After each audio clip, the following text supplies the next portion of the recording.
Beyond behavioral effects, there's another dimension of synthetic dye harm that affects a smaller, but definitely identifiable group: allergic and sensitivity reactions.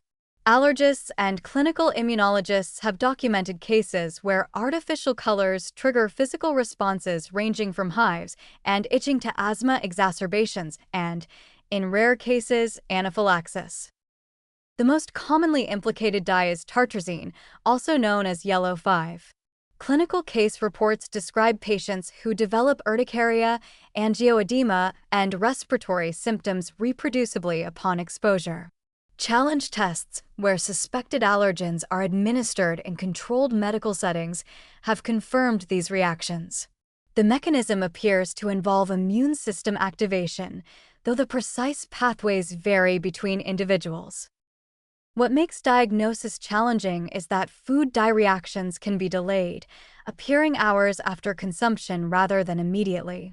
Patients often don't connect their symptoms to specific foods because the timing isn't obvious. An allergist I interviewed described cases where families spent years trying to identify triggers before systematic elimination diets and reintroduction protocols finally pinpointed artificial colors as the culprit. There's also a subset of people with aspirin sensitivity who cross-react with certain synthetic dyes, particularly yellow 5 and yellow 6. These individuals may already know they can't tolerate aspirin, but might not realize that food colorants could trigger similar reactions. The chemical structural similarities explain the cross-reactivity, but many doctors and patients aren't aware of this connection. Children with asthma represent another vulnerable group.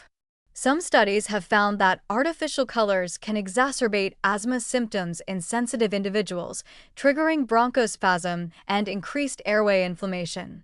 For kids already managing a chronic respiratory condition, additional environmental triggers that could be easily avoided make the continued use of synthetic dyes even more questionable.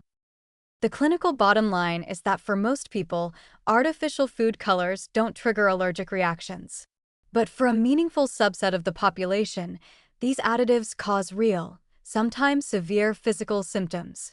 Given that dyes serve no nutritional purpose, the risk-benefit calculation for sensitive individuals is straightforward. Avoidance is both possible and advisable. The broader policy question is whether cosmetic additives that cause allergic reactions in some people should be so ubiquitous in the food supply, particularly in products marketed to children who may not yet know they're sensitive.